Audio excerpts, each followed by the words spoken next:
Asambleas de Dios, ríos de vida. Tu palabra es viva, eficaz, tu palabra es poderosa, nos desafía, nos exhorta, nos consuela. Es el consejo que necesitamos, es la luz que nos guía, que nos advierte, pero también nos orienta. Muchas gracias por la palabra que tú nos das. Y gracias, Padre, por el Espíritu Santo que está aquí con nosotros, haciendo que la palabra se haga vida en nuestros corazones, vida en nuestro espíritu. Gracias, Padre, por hablarnos. En el nombre de Jesús. Amén y amén. Tener bienes se ha convertido en el deseo de muchos hoy en día. Sobre todo que vivimos en un mundo y en una sociedad consumista, donde dime lo que tienes o dime qué tienes y te diré cuánto vales. Podría ser un dicho que muchos usan.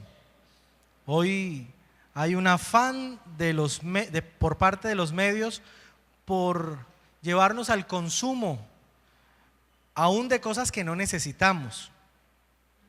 Vamos a veces a lugares donde terminamos comprando algo que después decimos, pero esto no lo necesitaba y no sé por qué lo compré. Porque los medios y todo el sistema se está uniendo para producir el deseo de nosotros de consumir, consumir y consumir. Y las políticas de nuestros gobiernos latinoamericanos y aún las políticas de nuestra sociedad colombiana van en función de eso, de tener. Y parece que quien más tiene es quien más vale en una sociedad consumista. Pero ¿qué habla la Biblia de eso? ¿Qué nos dice Jesús acerca del consumir y del poseer bienes? ¿Qué orientación nos da Dios para vivir en este mundo, en esta sociedad consumista? ¿Cuál es el deseo de Dios y cuál es la manera que Dios nos plantea para vivir? Vamos a estudiar esta mañana acerca de eso y quiero invitarle a que abra su Biblia conmigo en Lucas, el Evangelio según San Lucas, capítulo 12, versículo 13.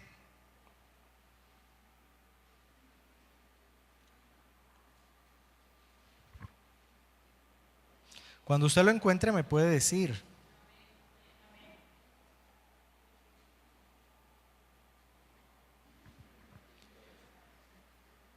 Evangelio según San Lucas, capítulo 12, versículo 13 al 20.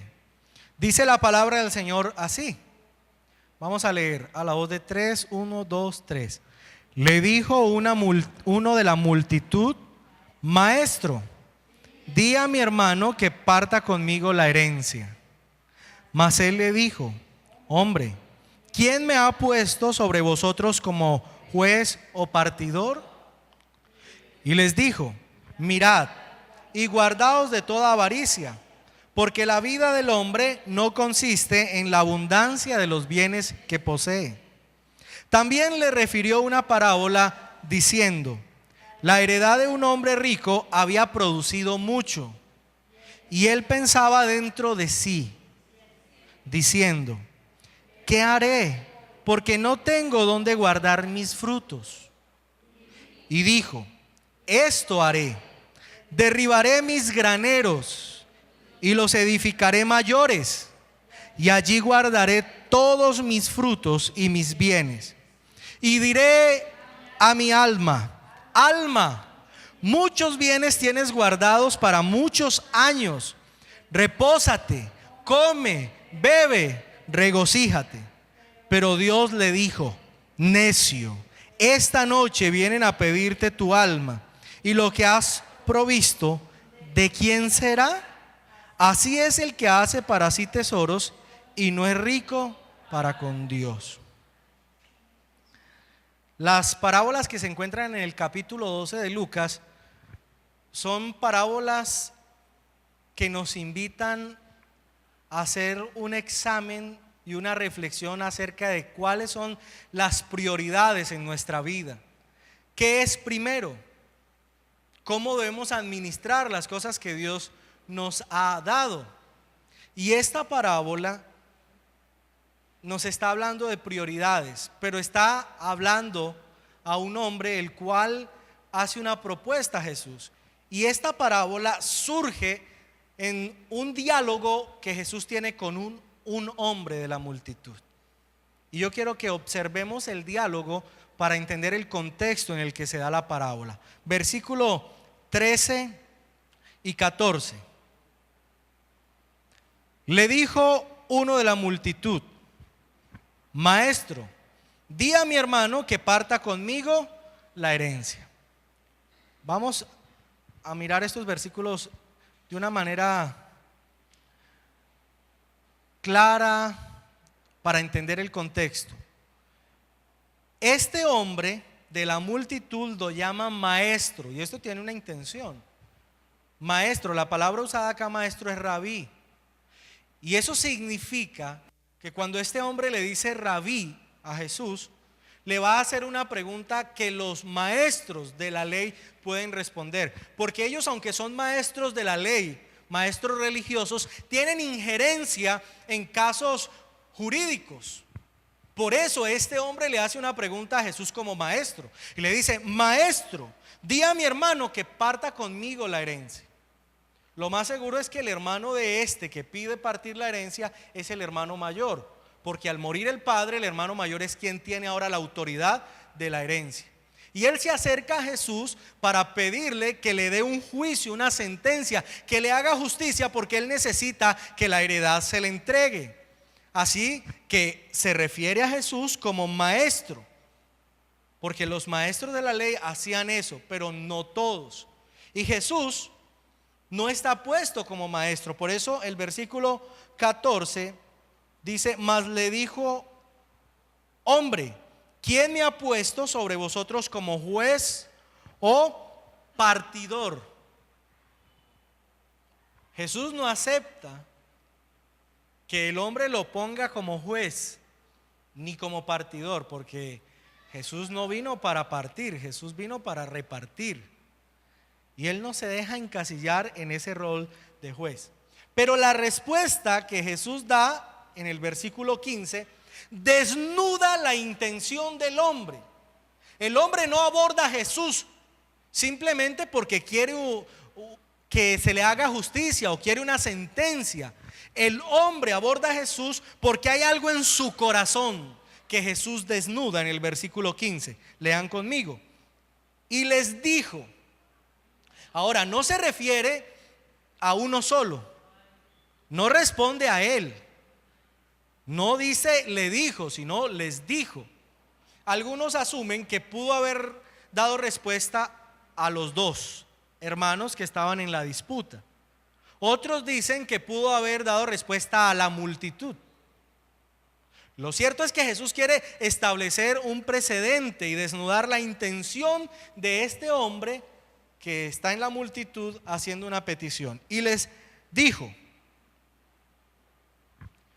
Mirad y guardaos de toda avaricia. Lo que Jesús hace es responderle a este hombre de una manera radical. No le responde acerca del juicio, le responde acerca de un problema que se esconde detrás de la petición de justicia. Él pide que le hagan justicia, pero Jesús le responde: lo que tú tienes es avaricia. Tu petición no es un deseo de justicia, tu petición es una muestra de lo que hay en tu corazón. En tu corazón no hay hambre por la justicia, hay hambre de codicia, hay codicia en tu corazón. Y es a partir de esa conversación entre Jesús y el hombre que la parábola surge. Es decir, la parábola responde al diálogo, y Jesús la plantea o la propone por el diálogo que se establece con el hombre. El versículo 15 también dice: porque la vida del hombre no consiste en la abundancia de los bienes que posee. Y esto es un proverbio. En la gramática de la Biblia es usado como un proverbio, es como una parte de la poesía que se usaba en ese tiempo. Es una frase para recordar, y la frase es: porque la vida del hombre no consiste en la abundancia de los bienes que posee. Pero el versículo 21 es otro proverbio u otro dicho que Jesús da para enmarcar la parábola. Y el otro dicho es versículo 21: así es el que hace tesoro para sí y no es rico para con Dios. Entonces, en medio de esos dos dichos, refranes, proverbios, está la parábola. La parábola lo que quiere entonces ilustrar es que el hombre o la vida del hombre no consiste en la abundancia de bienes que posee, y que la vida del hombre debe estar enfocada en hacer tesoros para Dios y no para él mismo. En ese marco está la parábola. Y esta parábola va a darle la respuesta al hombre, pero tiene una dinámica.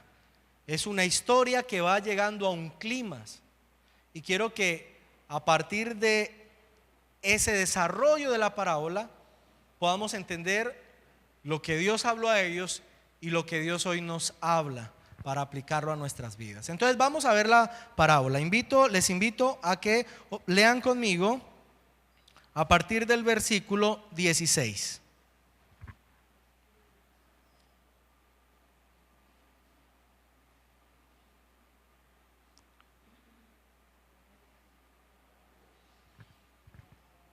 También les refirió una parábola diciendo: la heredad de un hombre rico había producido mucho.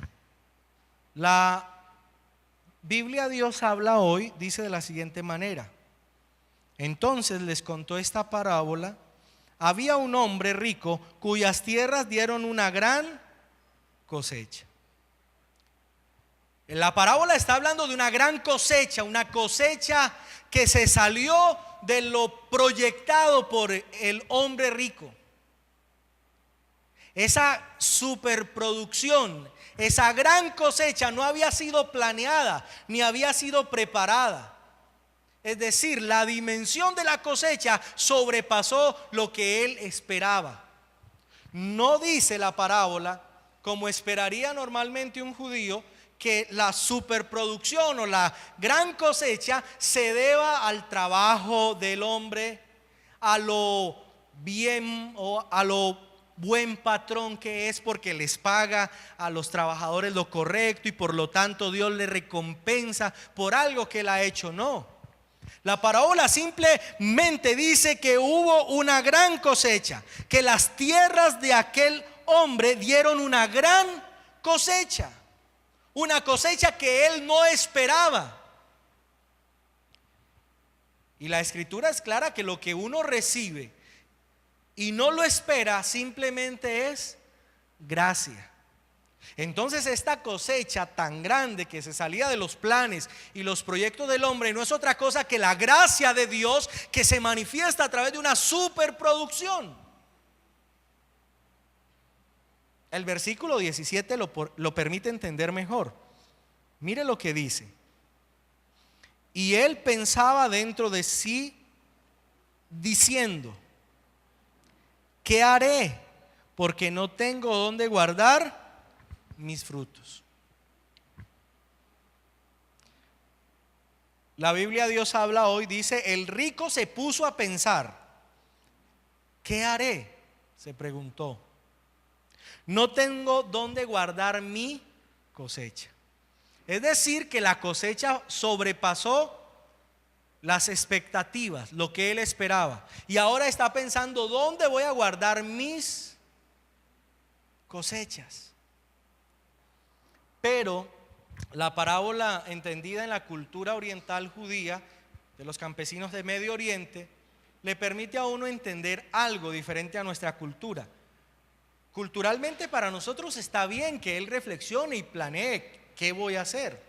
Pero en la cultura oriental judía, una cultura de comunidad, el hombre debía haber planeado con su familia o con un grupo de personas Porque este tema de la gran cosecha que se le daba no era un tema de beneficio solo para él, sino para toda la comunidad. Por lo tanto, en la cultura de comunidad, en la cultura de Oriente, se espera que él reciba consejo y se asesore de otros, pero no. Él comienza a pensar internamente. La Reina Valera dice claramente en el versículo 17, y él pensaba dentro de sí. La cosecha había sido tan grande y tan abundante que ahora él reflexiona internamente. ¿Qué voy a hacer con esta cosecha tan abundante? Porque cuando llegan ciertas cosechas y ciertas bendiciones tan abundantes, uno lo primero que hace es empezar a ensimismar, a interiorizar. No quiere que nadie le diga, porque es que esta oportunidad tan grande ha llegado. ¿Qué voy a hacer?, dijo él. Pensaba para sí mismo, ¿qué haré? Y observen la dinámica de Lucas. Lucas no coloca los verbos de una manera cualquiera. Uno de los escritores más versados en el uso de la escritura en griego es Lucas. Y escribe Lucas y Hechos y coloca cada palabra con un sentido. Y la dinámica que empieza a darse en los verbos que Lucas resalta del diálogo de Jesús son muy importantes entenderlos. Observen lo que él comienza diciendo: ¿qué haré? ¿Qué voy a hacer? Empieza a pensar egoístamente. No plantea un diálogo ni pide una opinión. Porque recuerden que el contexto de esta parábola es la avaricia. Entonces esta parábola nos va a mostrar lo que es un hombre cuando está lleno de codicia, avaricia. Él comienza a pensar, ¿qué haré? La dinámica de los verbos son las siguientes: ¿qué haré? Porque no tengo donde guardar mis frutos. Aunque los ha recibido, no por su trabajo, no por su esfuerzo, los ha recibido no por la planificación, sino que la producción, la cosecha desbordó lo que él había planeado. Ahora él dice, ¿qué haré con mis frutos? Y los verbos en pronombre personal hablan mucho acerca de su actitud egoísta. ¿Qué haré con mis frutos? Observen lo que sigue diciendo. Y dijo, esto haré. La Nueva Versión Internacional dice, al fin supo qué hacer. Al fin decidió qué hacer. Entre el versículo 17 y el versículo 18 había pasado tiempo. Él no toma la decisión inmediata, él espera que pase el tiempo. Pero observen que él dice claramente, esto haré. Sigue la dinámica, esto haré. Derribaré mis graneros y los edificaré mayores, y allí guardaré todos mis frutos y mis bienes. Esto haré, derribaré y haré, construiré mayores los graneros y guardaré mis frutos y mis bienes. En ningún momento él pide el consejo. Él todo lo hace él. Él cree que todo lo puede resolver.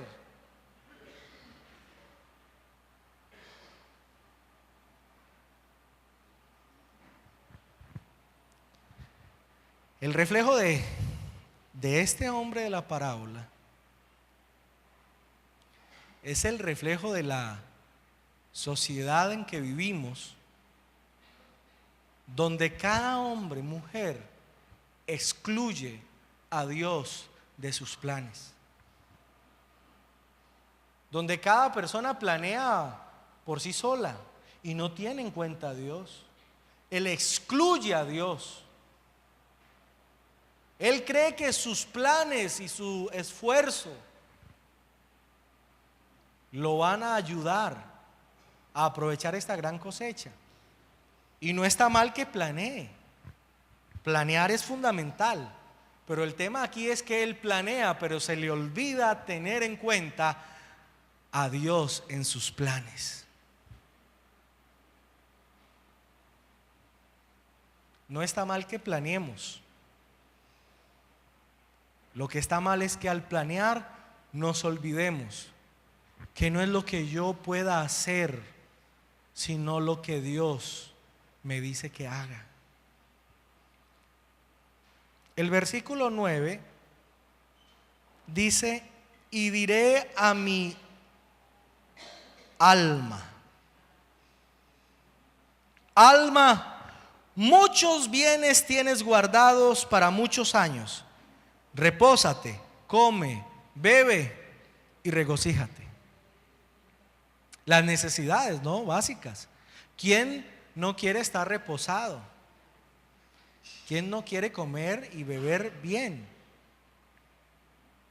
¿Y quién no quiere regocijarse?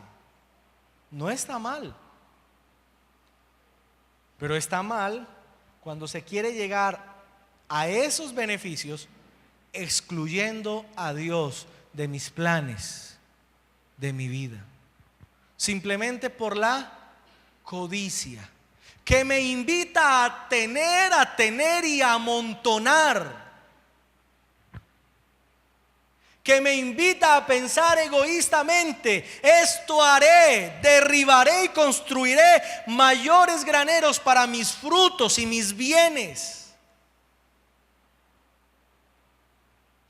El salmista, en el Salmo capítulo 49, versículo 6, quiero leer.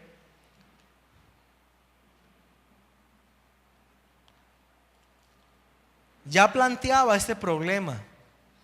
El versículo 6 del capítulo 49 dice: los que confían en sus bienes y de la muchedumbre de su riqueza se jactan, ninguno de ellos podrá en manera alguna redimir al hermano, ni dar a Dios su rescate, porque la redención de su vida es de gran precio y no se logrará jamás, para que viva en adelante para siempre y nunca vea corrupción. Pues verá que aún los sabios mueren, que perecen del mismo modo que el insensato y el necio, y dejan a otros sus riquezas. Su íntimo pensamiento es que sus casas serán eternas y sus habitaciones para generación y generación. Dan sus nombres a sus tierras, mas el hombre no permanecerá en honra. Es semejante a las bestias que perecen. Su camino es locura. Con todo, sus descendientes se complacen en el dicho de ellos. Como a rebaños que son conducidos al Seol, la muerte los pastoreará, y los rectos se enseñorearán de ellos por la mañana. Se consumirá su buen parecer, y el Seol será su morada. Pero Dios redimirá mi vida del poder del Seol, porque Él me tomará consigo. No temas cuando se enriquece alguno, cuando alguno aumenta de gloria su casa, porque cuando muera no llevará nada, ni descenderá tras él su gloria. Aunque mientras viva llame dichosa a su alma y le sea loado cuando prospere, entrará en la generación de sus padres y nunca verá la luz. Esa es la radiografía que hace el salmista a través de este canto en el Salmo, hablando de quienes amontonan y amontonan bienes y no tienen en cuenta a Dios. Porque observen que el problema aquí no es los bienes. Tener o no tener no es la pregunta. El problema es, o la pregunta es, ¿qué hacer con lo que tengo? Porque este hombre ya es rico antes de recibir esa gran cosecha. Si usted observa el versículo, dice: un hombre rico había producido mucho. Este hombre tenía ya, pero recibe extra.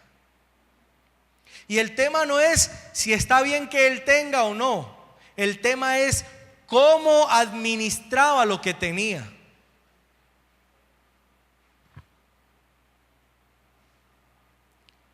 El tema o el dilema es qué hacemos con lo que tenemos. Dios quiere bendecir nuestras vidas, física y materialmente también. Pero la pregunta es: ¿qué hago con los bienes que poseo? ¿Vivo para amontonar?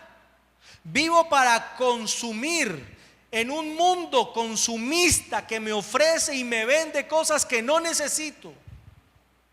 ¿O invierto el dinero correctamente en lo que Dios quiere? ¿Mis intereses dónde están? Es la pregunta.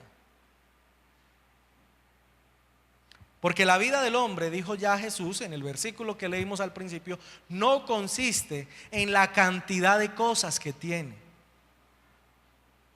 El mundo ve el estatus de una persona por lo que tiene. La parábola plantea: la vida del hombre Dios la ve y la examina por qué hace con lo que tiene. Ahora, el problema no es tampoco de justicia. El tema y el problema no es la justicia. Acá el hombre está pidiendo: Señor, dile a mi hermano que nos reparta. Pero Jesús responde, porque Jesús entiende que el problema no es de justicia. Las leyes estaban dadas, Jesús las conocía. La ley de Moisés hablaba de eso, la ley romana hablaba de eso. Las leyes existían, pero el problema no eran las leyes, el problema era mayor. El problema estaba en el corazón de ese hombre que no pedía justicia, sino que desnudaba su avaricia. Y nuestra sociedad y nuestro país no tiene problema con justicia en términos de que ya están las leyes. El problema es lo que hay en el corazón de quienes administran las leyes. El problema no es de justicia. Que haya justicia en este mundo, que haya justicia en este país. El problema es mayúsculo, es mayor. El problema es el mal en el corazón del hombre y es la codicia. El problema de nuestro país no es que tenga bienes y riquezas, porque las tiene. El problema es lo moral en el corazón del ser humano, de políticos codiciosos y ávaros. El problema no es que pidamos justicia, el problema es que saquemos primeramente de nuestro corazón toda codicia y empecemos por nosotros. Porque muchas veces nuestros pedidos de háganme justicia, lo que están diciendo es: mira mi corazón lleno de codicia.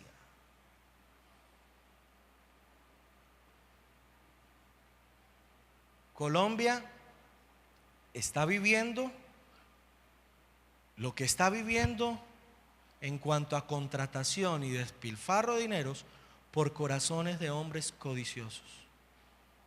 Y no se trata de que entremos o no a la política, no, se trata de ir al mal que hay en el corazón del ser humano: el pecado, la codicia, la avaricia.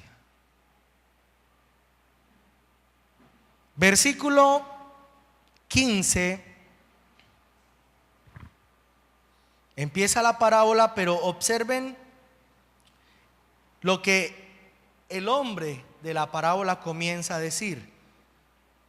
En el 18 dice: y dijo, esto haré. Versículo 19, y diré a mi alma. Versículo 17, y pensaba dentro de sí, diciendo: este hombre tiene muchos diálogos internos. Él piensa diciendo, ¿qué haré? Sigue hablando consigo mismo y dice, esto haré. Y sigue hablando con él y dice, y diré a mi alma, alma, repósate, come, bebe, regocíjate. Habla mucho con él, pero no habla con Dios. Reflexiona mucho internamente, medita mucho. Pero el versículo 20 dice, pero Dios le dijo. Esos peros son tremendos. Porque nosotros podemos decir mucho y hacer muchos planes, pero ¿es lo que dice Dios?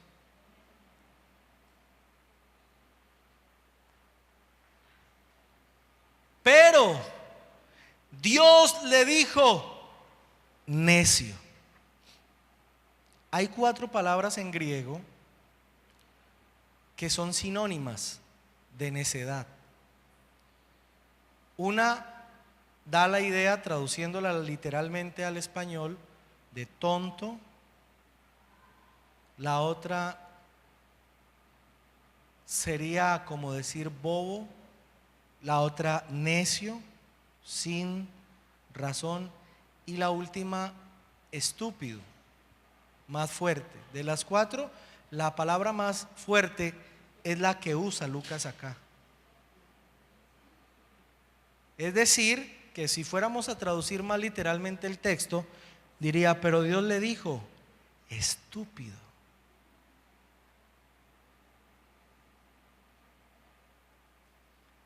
¿Y cómo es que este hombre que leímos en el versículo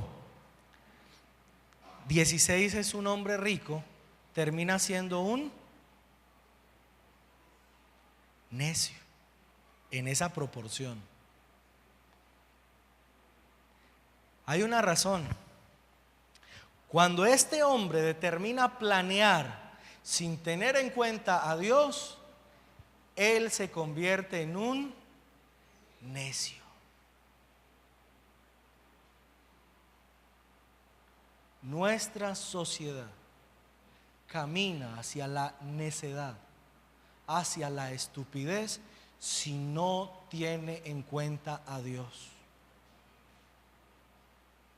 Y cuando nosotros determinamos vivir sin tener en cuenta a Dios, al Señor nuestro Dios, en lo que hacemos, estamos caminando en el mismo sentido que este hombre rico caminó. Estamos planeando sin tener en cuenta a Dios. Y no se trata de planear y decirle, Señor, aquí están mis planes, bendícelos. No. Se trata de consultar, Señor, ¿cuáles son tus planes para que yo los haga? Porque aquí no se trata de hacer la pregunta, ¿qué haré? De preguntarme a mí mismo y responderme con mi sabiduría. Y como dice el proverbio, aquí no se trata de ser sabio en mi propia opinión, porque muchos sabios en su propia opinión están dando directrices en la vida, pero la única directriz correcta nos la da Dios. Eso nos evita caer en la necedad.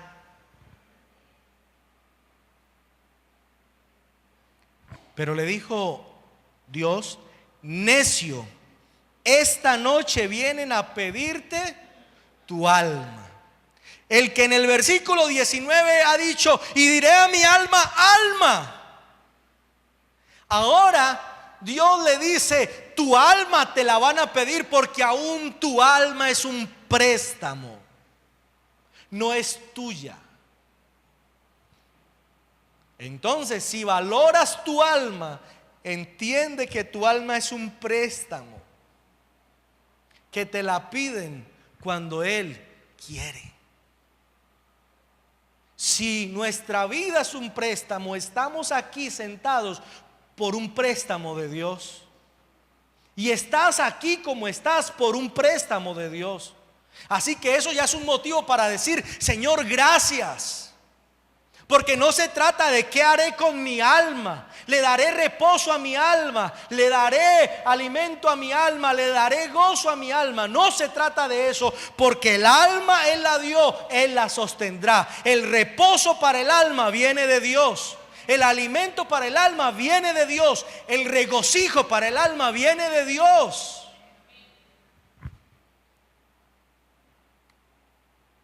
Así que no es preguntarme qué haré, sino preguntarle a Dios: Señor, ¿qué haré? ¿Cómo lo haré? Porque la codicia y la avaricia andan rondando el corazón para pervertirlo y llevarnos a la necedad. El versículo 20 termina haciendo una pregunta: ¿y de quién será lo que has provisto? Y lo que has provisto, ¿de quién será? Lo que tienes, cuando mueras, ¿de quién será? Ya tú no lo vas a disfrutar. Entonces, ¿dónde vas a hacer tu inversión? Versículo 21: así que el que hace para sí tesoro y no es rico para con Dios. Así es el que hace para sí tesoros y no es rico para Dios. Así es como un necio. Ahora, Dios necesita,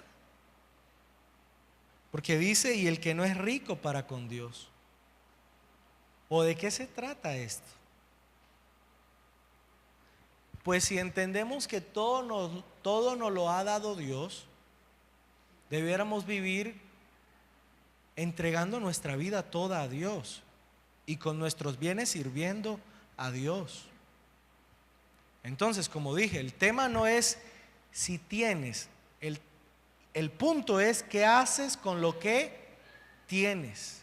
Lo que tienes está enfocado solamente a tu beneficio personal. Lo que tienes, ¿estás consciente de que lo has recibido o crees que lo has ganado con tu esfuerzo? Porque ¿quién te ha dado el esfuerzo? ¿Quién te ha dado la salud? Y no podemos pensar como este hombre insensato, que lo que tenemos ha sido por nuestro esfuerzo.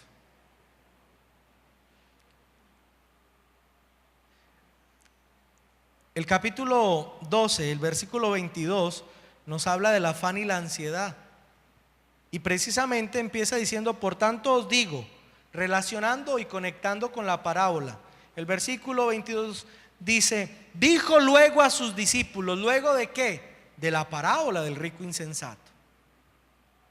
Por tanto os digo, no os afanéis por vuestra vida, qué comeréis, ni por el cuerpo, qué vestiréis. La vida es más que la comida y el cuerpo que el vestido. Y empieza a hablar un texto muy conocido. Entonces, esos dos proverbios resuenan. La vida del hombre no consiste en cuánto posee. La Biblia dice en la traducción Dios habla hoy: porque la vida no depende del poseer muchas cosas, sino de qué hago con lo que recibo. Porque la avaricia no es un tema que toca solo a quienes tienen, también a quienes no tienen. Porque yo puedo ser una persona, puede ser pobre y llena de codicia, y una persona puede tener bienes y ser muy generosa, o viceversa. El problema no es lo que tengo, el problema es qué hago con lo que tengo. Y yo quiero que oremos en esta mañana diciéndole al Señor que saque de nosotros toda codicia. Y antes de orar, cierro el sermón con la siguiente frase: Dime qué haces con tus bienes y te diré qué clase de padre tienes. Colóquese de pie y oremos. Padre, gracias por tu palabra, por el desafío que ella nos da. Señor, entendemos hoy que tú nos has llamado a planear de tu mano. Señor, examina nuestro corazón y ve si hay en nosotros codicia, avaricia, y sácalo. Saca de nuestro corazón toda codicia, avaricia. Señor, no dejes que nos movamos en negocios donde lo que nos mueve es la codicia y no tu voluntad. Guárdanos, porque la codicia enceguece, porque la codicia hace necio, tonto al hombre, tonto a la mujer, Señor. La codicia hace daño porque enceguece. Guárdanos de la avaricia, guárdanos de este mal que está en el corazón de personas. Guárdanos, Señor, nuestro corazón, que nuestro corazón esté lleno de tu amor, de tu misericordia, de tu generosidad, del deseo de hacer lo correcto con los bienes. Y gracias, Señor, porque tú nos bendices y nos multiplicas los bienes, pero ayúdanos a saber qué hacer con ellos, a hacer lo correcto, a invertir en lo correcto, Señor. Guárdanos, Padre, de toda codicia. Guárdanos. Guárdanos, Señor. Te lo pedimos, Padre, en el nombre de Jesús. Amén. Dios les bendiga, hermanos.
Asambleas de Dios, Ríos de Vida.